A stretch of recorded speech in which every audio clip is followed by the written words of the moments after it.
Hi friends, technical study campus Harda में आप लोगों का स्वागत है। और इस सीरीज में हम लोग पढ़ रहे हैं बेसिक इलेक्ट्रिसिटी को। इस वीडियो में हम लोग देखने वाले हैं केसीएल और केवीएल से रिलेटेड कुछ सर्किट कि इन सर्किट को हम किस तरह से सॉल्व करते हैं। तो आइए स्टार्ट करते हैं आज के इस लेक्चर को। तो देखिए स्टूडेंट, यहाँ पर आपको कोई सर्किट दी हुई है, एक 30 वोल्ट और 40 वोल्ट वोल्टेज सोर्स और 3 प्रतिरोध के साथ आपको ये कुछ सर्किट दी है। पूछा गया है कि दिए गए परिपथ में 4 ओम प्रतिरोध में धारा का मान क्या होगा। ठीक है, मतलब यहाँ पर इस 4 ओम प्रतिरोध में उसने धारा का मान पूछा है कि इस धारा का मान आई क्या होगा। ठीक है, तो यहाँ पर मैं इसे ठीक है ब्रांच मान लेता हूँ कि ये ए और बी के बीच में ब्रांच है और आपको यहाँ पर धारा निकालनी है। ठीक है, कि स्टूडेंट इस सर्किट को आप लोग केवीएल से सॉल्व कर सकते हो। आपके पास में एक लूप ये बन जाएगा और एक लूप आपके पास में ये बन जाएगा, है ना, जो कि मैंने लास्ट लेक्चर में आप लोगों को बताया था। लेकिन देखो केवीएल से सॉल्व करने पर आपके पास में 2 इक्वेशन बनेगी, फिर उन इक्वेशन को आपको क्या करना पड़ेगा, सॉल्व करना पड़ेगा। सॉल्व करने के बाद आपको I1 I2 के मान मिलेंगे, फिर उनका अंतर आपको निकालना पड़ेगा। तो वो थोड़ा सा क्या हो रहा है, लेंथी मेथड हो रहा है ना। वहां पर जो सॉल्यूशन है वो थोड़ा लेंथी हो रहा है, थोड़ा सा कॉम्प्लिकेटेड है। तो आज हम यहाँ पर इसे नोडल एनालिसिस से सॉल्व करेंगे, है ना। घबराने की कोई जरूरत नहीं है, नाम सुन के बहुत आसान है, अभी मैं बताऊंगा आप लोगों को आ जाएगा।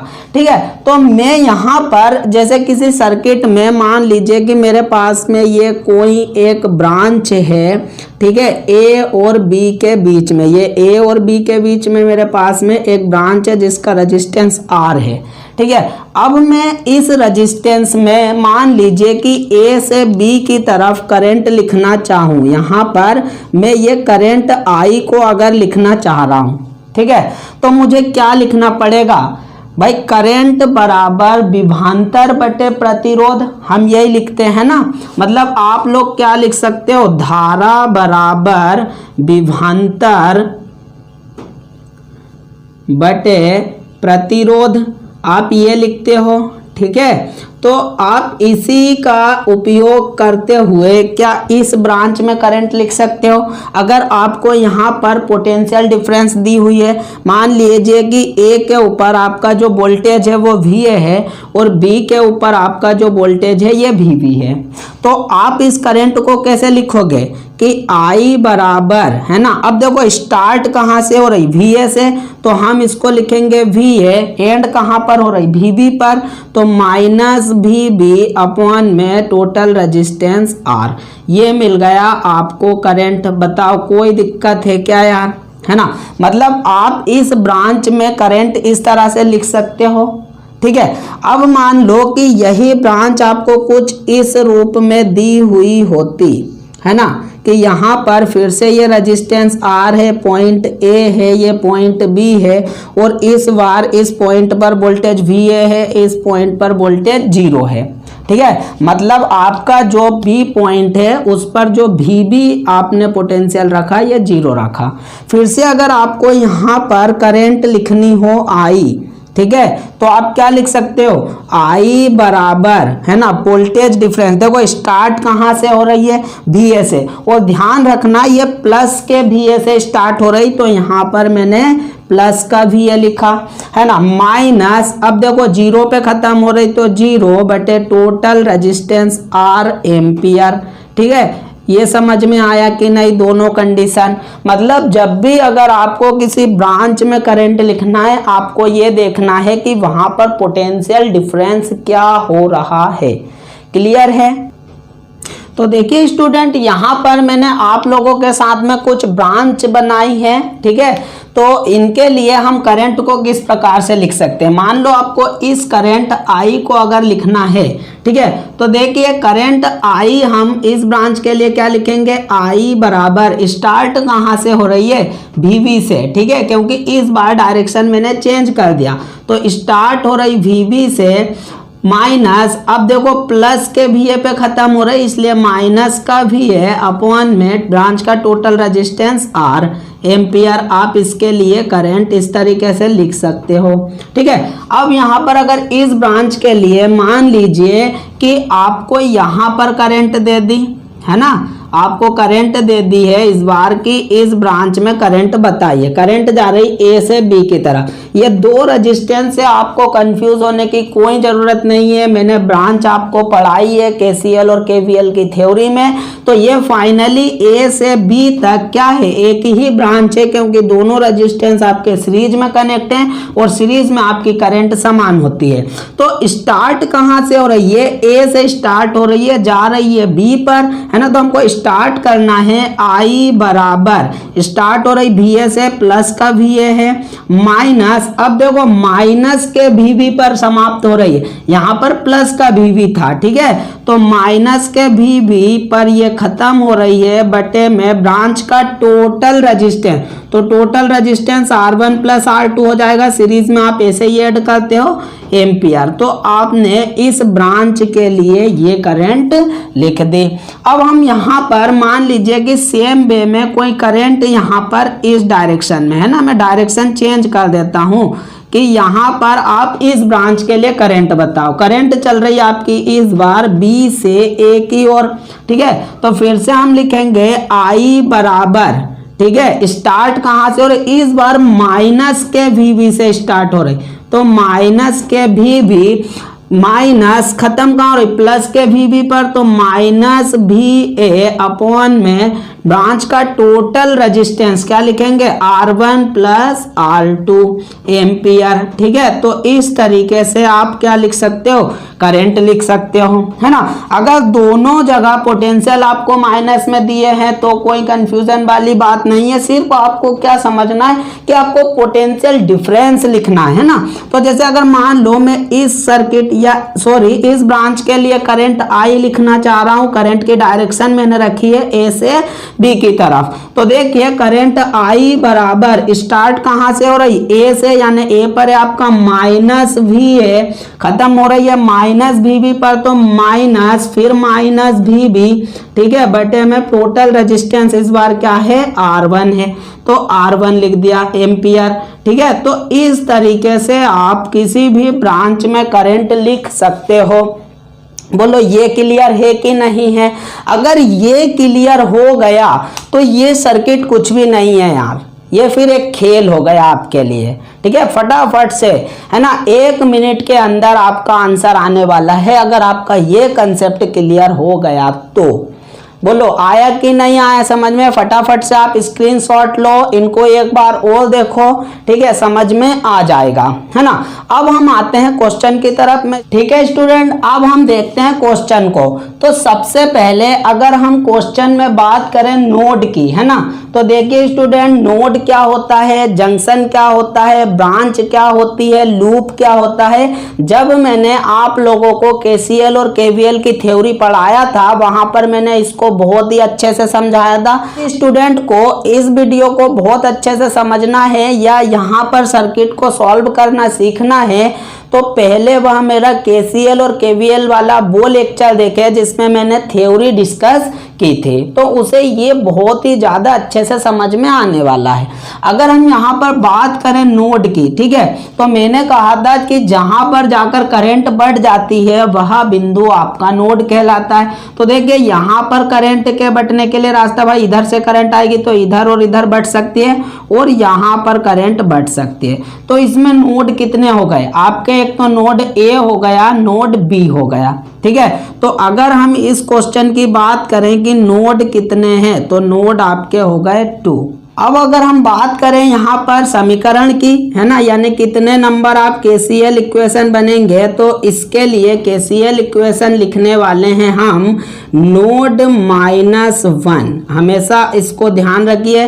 तो नोड -1 यानी 2 - 1 बराबर 1। तो इसके लिए कितनी इक्वेशन लिखेंगे हम, 1 लिखेंगे।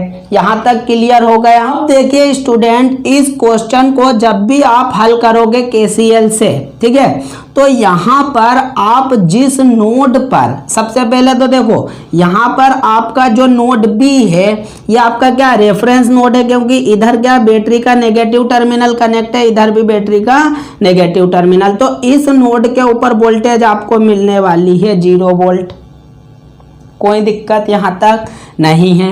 अब जिस नोड पर वोल्टेज नहीं है, यहाँ पर आपको पता नहीं है कि वोल्टेज कितनी है, तो इस नोड पर आप वोल्टेज मान लेंगे कि यहाँ पर वोल्टेज है VA, यहाँ तक भी कोई दिक्कत नहीं है। देखो इस नोड पर आपको वोल्टेज पता चल गई भाई, यहाँ पर ये 0 है, ठीक है, यहाँ पर भी ये 0 है, तो ये टोटल यहाँ पर पोटेंशियल क्या हो गया 0 हो गया।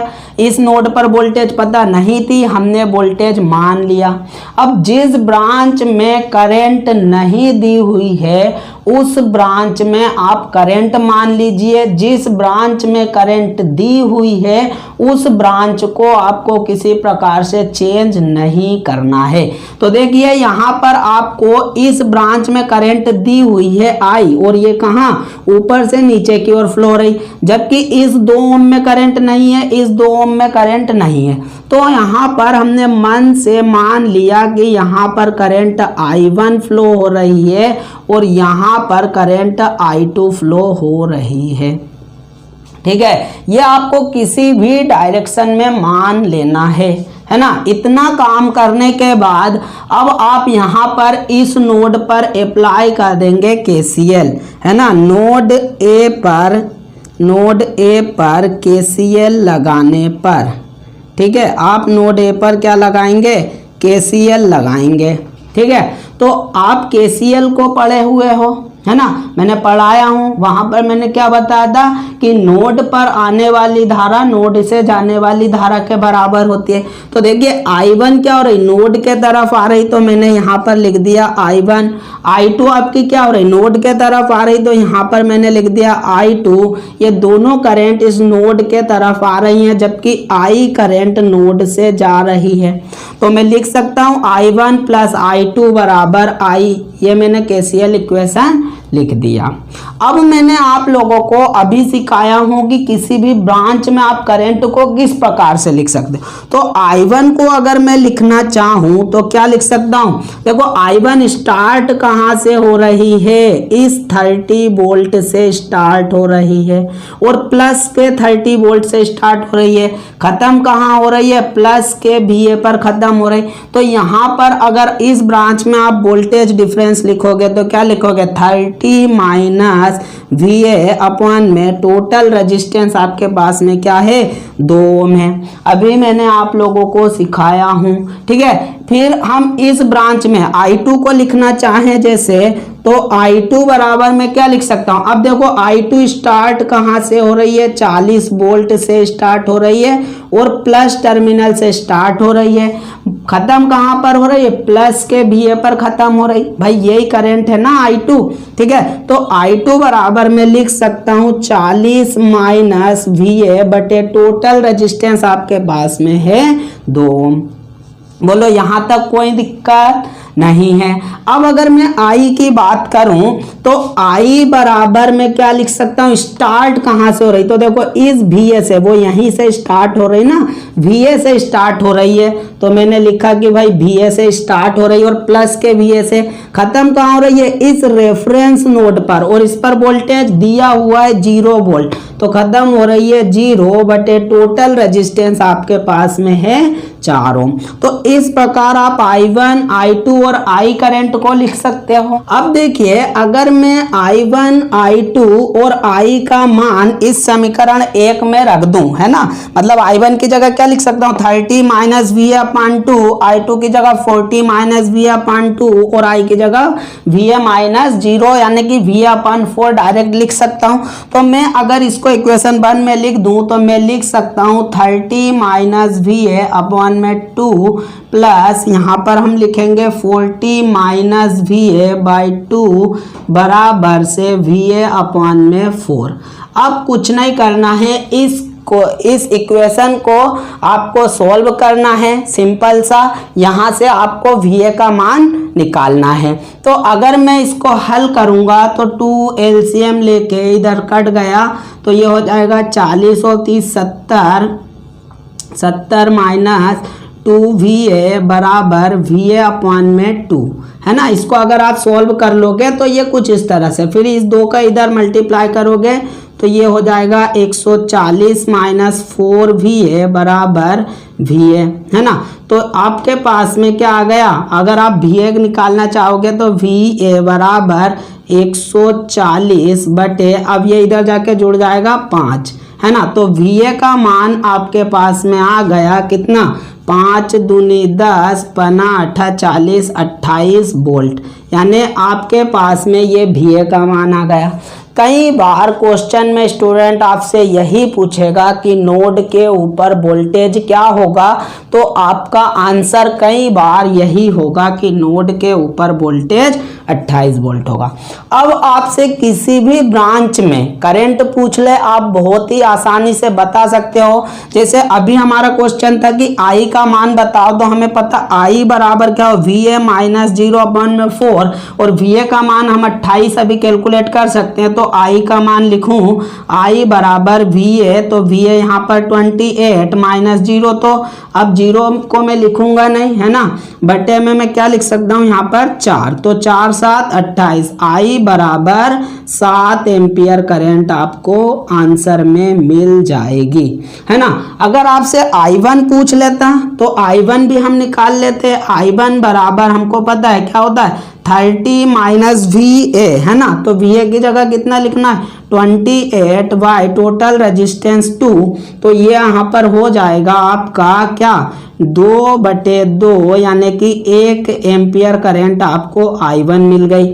ठीक है, अगर I2 में यहाँ पर निकालना चाहूँ तो I2 बराबर में क्या लिखूंगा, 40 माइनस VA, तो यहाँ पर 40 माइनस VA बटे टोटल रेजिस्टेंस 2, तो ये हो जाएगा आपका यहाँ से 12/2, तो यहाँ पर आ जाएगी आपकी 6 एम्पियर करंट। तो देखिए आपने सिंपल वे में I का मान निकाल लिया, I1 का मान निकाल लिया, I2 का मान निकाल लिया। तो इसको, इस क्वेश्चन को नोडल एनालिसिस या KCL से सॉल्व करने पर आपको लग रहा होगा कि ज़्यादा आसान है ना। अब देखो दिक्कत वाली कोई बात नहीं है, क्योंकि इनकमिंग करंट बराबर आउटगोइंग करंट देखें तो देखो I1 प्लस I2, तो 1 + 6 कितना होता है, 7, और जाने वाली करंट कितनी है, 7। तो देखो हो गया ना आपका KCL यहाँ पर प्रूफ, है ना, कि इनकमिंग करंट बराबर आउटगोइंग करंट। तो अगर आपको कंसेप्ट क्लियर है स्टूडेंट, तो आप इस टाइप के क्वेश्चन को बहुत ही आसान वे में सॉल्व कर सकते हो। अब हम आगे देखते हैं कुछ और ऐसे ही क्वेश्चन। तो देखिए स्टूडेंट, यहाँ पर मैंने कुछ और सर्किट आप लोगों के लिए ली है ना। मैं चाहूँगा कि आप 2 मिनट के लिए वीडियो को रोकिए और इन सर्किट को खुद से सॉल्व करने की कोशिश कीजिए, क्योंकि अभी इनका कंसेप्ट आप लोगों को मैं बता चुका हूँ, बाकी मैं तो सॉल्व कराऊंगा ही। ठीक है, तो अगर हम इस सर्किट की बात करें तो यहाँ पर मान लीजिए आपसे फिर से ये A और B ब्रांच में करंट पूछी गई है कि इस करंट I का मान क्या होगा, है ना। देखो लास्ट क्वेश्चन में और इस क्वेश्चन में सिर्फ एक ही डिफरेंस है कि यहाँ पर एक 20 वोल्ट की बैटरी और ऐड कर दी है, तो वहाँ पर किसी प्रकार की कोई दिक्कत नहीं है। सबसे पहले हम बात करेंगे नोड की, तो कितने नोड होंगे, एक नोड ये होगा, एक नोड ये होगा, क्योंकि सिर्फ यहीं पर करंट डिवाइड हो रही है, यानी 2 नोड होंगे, तो नंबर ऑफ KCL कितना बनेगा, 1 बनेगा। अभी मैं आप लोगों को बता चुका हूँ। अब अगर हम बात करें तो देखिए इस B नोड पर फिर से ये रेफरेंस है, क्योंकि ये नेगेटिव टर्मिनल, ये भी नेगेटिव टर्मिनल और ये भी नेगेटिव टर्मिनल, तो B नोड पर फिर से आपको वोल्टेज मिल गई है 0 वोल्ट, है ना। अब नोड A पर आपके पास फिर वोल्टेज नहीं है, तो मैंने कहा था कि नोड A पर आप क्या मान लेंगे, एक वोल्टेज मान लेंगे। मैंने VA वोल्टेज मान लिया।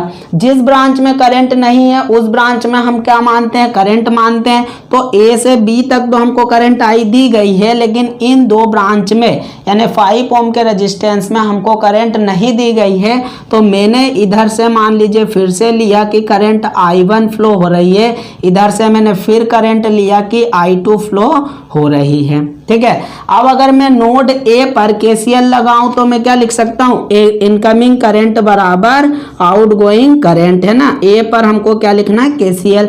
तो इनकमिंग करंट आपकी क्या हो जाएगी, I1 प्लस I2 बराबर आउटगोइंग करंट क्या हो गई, I। ये आपने लिख ला KCL इक्वेशन। अब I1 I2 और I को हम किस तरह से लिख सकते हैं, अभी मैंने आप लोगों को बता दिया। तो जैसे अगर I1 को लिखेंगे तो स्टार्ट कहाँ से हो रही, +50 से, तो यहाँ पर लिखा 50, एंड हो रही है VA पर प्लस के, तो -VA बटे ब्रांच का टोटल रेजिस्टेंस क्या हो गया, 5 हो गया, प्लस I2 को क्या लिखेंगे, स्टार्ट हो रही है 100 से, वो भी प्लस के, तो यहाँ पर लिखेंगे 100, खत्म हो रही है VA पे, तो प्लस के VA इसलिए माइनस का VA बटे टोटल रेजिस्टेंस आपके पास में है 5, बराबर I बराबर क्या लिखेंगे। अब देखो I यहाँ पर इस 20 वोल्ट पर एंड हो रही है और ये प्लस पर एंड हो रही है ना, तो हम लिखेंगे यहाँ पर VA -20। ठीक है, ध्यान रखना ये आपको ये वोल्टेज सोर्स यहाँ पर दिया है और इसके प्लस टर्मिनल पर या पॉजिटिव टर्मिनल पर ये करंट एंड हो रही है, इसलिए -20 बटे में ब्रांच का टोटल रेजिस्टेंस आप क्या लिख लेंगे, 10 वोल्ट। अब तो आपका क्वेश्चन बिल्कुल सिंपल हो गया, आपको कुछ नहीं करना है, इस इक्वेशन को सॉल्व करना है, VA का मान पता करना है, फिर आप सारी करंट को बता सकते हैं। तो फिर से अगर हम यहाँ पर LCM जैसे मैं लूंगा तो ये 100 और ये क्या हो जाएगा 150 -2VA बराबर यहाँ पर हो जाएगा VA -20/2। ठीक है, आप इसको सॉल्व कर लीजिएगा तो ये हो जाएगा 150 दूनी 300 -2 दूनी 4 VA बराबर VA -20। ठीक है, तो ये हो जाएगा आपका 320 बराबर 5 VA, ये VA इधर जाके ऐड हो जाएगा, ये 20 इधर आके ऐड हो जाएगा। तो अगर यहाँ से VA का मान मैं निकालूंगा तो VA बराबर आपको क्या मिल गया, 320 बटे 5, है ना। आप क्या लिख सकते हो, 5 छक्का 30, 5 चौको 20। ठीक है, इस तरीके से आपको 64 वोल्ट आपको वोल्टेज मिल गया, है ना। अब तो कोई दिक्कत ही नहीं है, आप किसी भी ब्रांच में करंट बता सकते हो। अब I आपसे पूछा है तो I बराबर आपको पता है क्या लिखना है, VA -20/, टोटल रेजिस्टेंस क्या लिखना है, 10 लिखना है। तो ये दिया है आपको कितना, 64 -20/10, तो ये कितना हो जाएगा आपका, ये हो जाएगा 44/10, यानी कि आपके पास में I करंट आ गई यहाँ पर 4.4 एम्पियर, है ना। बोलो कोई दिक्कत है क्या, सिंपल वे में आपको मिल गया आंसर, है ना। इसी प्रकार से आप I1 भी निकाल सकते हो, I2 भी निकाल सकते हो, कोई दिक्कत वाली बात नहीं है, है ना। तो आई थिंक कि आपको ये भी समझ में आया होगा। अब हम देखते हैं अगले सर्किट को। ठीक है, अगला सर्किट आप लोगों को दिया है यहाँ पर, है ना, 2 ओम 3 ओम रेजिस्टेंस, 4 ओम का प्रतिरोध है, 50 वोल्ट और एक 2 एम्पियर का करंट सोर्स लगा है। तो आपको इस करंट सोर्स से कंफ्यूज होने की कोई ज़रूरत नहीं है। आपके पास अगर आप नोड देखोगे तो कितने हैं, फिर से 2 नोड हैं, एक है ए नोड, एक है आपका बी नोड। बी पर फिर से रेफरेंस वोल्टेज अगर आप ढूंढोगे तो ये माइनस टर्मिनल से कनेक्ट है, तो यहाँ पर फिर से आपको मिल जाएगा 0 वोल्ट। इस नोड पर वोल्टेज आपको नहीं पता है, ए पर, तो क्या करेंगे, VA वोल्टेज मैंने मान लिया। अब देखो इस ब्रांच में ऑलरेडी करंट दी हुई है ना, तो यहाँ पर 2 एम्पियर करंट दी है, तो अब हमको इस करंट को किसी प्रकार से छेड़ना नहीं है। अब 2 ब्रांच में अपना मन चाहे जिधर करंट मान लो, कोई दिक्कत वाली बात नहीं है। मेरा मन हुआ मैंने इधर से करंट माना और इधर से करंट माना, मैंने इसे I1 करंट माना और इसे मैंने I2 करंट माना। ठीक है, अब अगर हम इस नोड ए पर KCL लिखें, नोड ए पर, है ना, KCL लिखने पर, ठीक है, तो आप क्या लिख सकते हो, इनकमिंग करंट बराबर आउटगोइंग करंट। इनकमिंग करंट देखो, एक तो 2 एम्पियर आपकी नोड की तरफ जा रही, प्लस I1 करंट आपकी नोड की तरफ आ रही और I2 करंट आपकी नोड से बाहर जा रही है है ना, ये आपको समझा चुका हूँ और ये अब तो आप लोगों को लिखना भी आ गया होगा। अब फिर से वही चीज़ है कि यहाँ पर तो 2 एम्पियर सीधी मिल गई, कोई दिक्कत नहीं है। अगर I1 को लिखें स्टार्ट कहाँ से, प्लस के 50 से। अब देखो यहाँ पर कुछ आगे कुछ सर्किट लेंगे जिसमें हम नेगेटिव से भी स्टार्ट करेंगे या नेगेटिव पर भी ख़त्म करेंगे। अभी मैंने यहाँ पर सिंपल से क्वेश्चन लिए हैं और जहाँ तक आप ITI बेसिस पे कंपटीशन एग्जाम की बात करेंगे तो वहाँ पर इससे ज़्यादा डीप में आपसे कुछ नहीं पूछा जाएगा, ठीक है। इतने में आप सफिशिएंट, मोर देन सफिशिएंट आपके लिए ये हो जाएगा, है ना।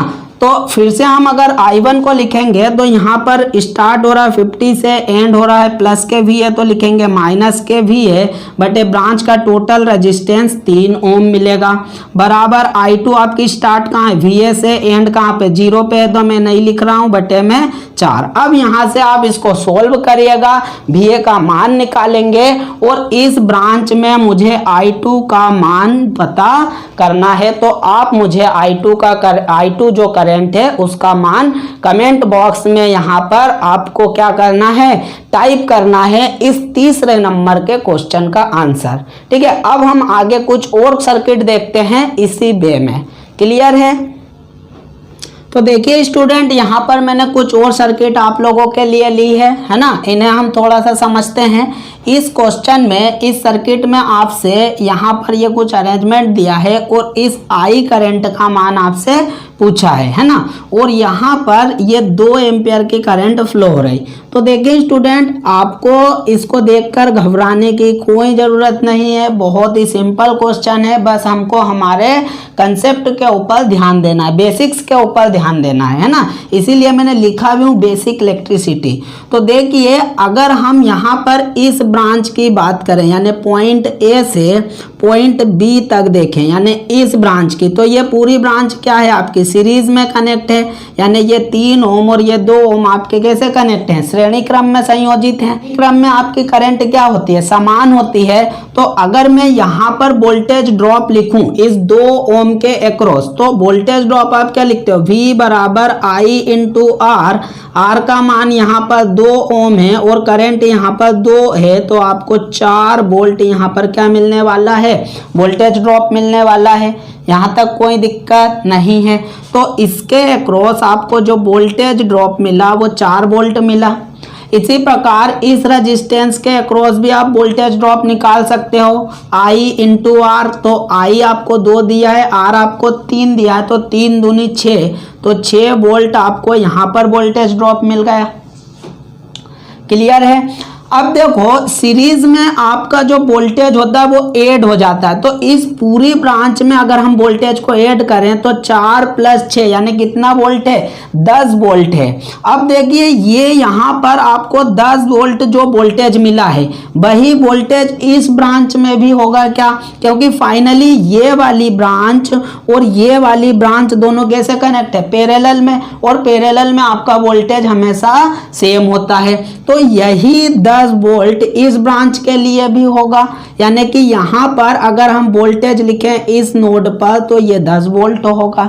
अगर इस ब्रांच के लिए मैं करंट लिखूं, यहाँ पर करंट I है ना, 1 मान लेते हैं क्योंकि I पूछा है, तो करंट I1 क्या लिख सकता हूँ, I1 बराबर पोटेंशियल डिफरेंस। अब देखो 10 - 0, क्योंकि ये फाइनली रेफरेंस हम 0 लेकर चलते हैं, तो 10 - 0/5, तो I1 जो करंट होगी ये हो गई आपकी 2 एम्पियर। अब आप देखिए कि यहाँ पर 2 एम्पियर करंट इस डायरेक्शन में जा रही है और 2 एम्पियर करंट इधर जा रही है। तो आने वाली करंट क्या हो गया, अगर नोड ए पर KCL लगाएं तो KCL के अकॉर्डिंग इनकमिंग करंट बराबर आउटगोइंग करंट। आने वाली करंट क्या है, I है, जाने वाली करंट एक तो 2 एम्पियर है, फिर से 2 एम्पियर है, तो I बराबर आपको फाइनल आंसर मिल गया 4 एम्पियर। तो बताओ इसमें कोई बहुत बड़ी बात है क्या, है ना, बहुत ही सिंपल सा सर्किट है, सिंपल सा आंसर आया।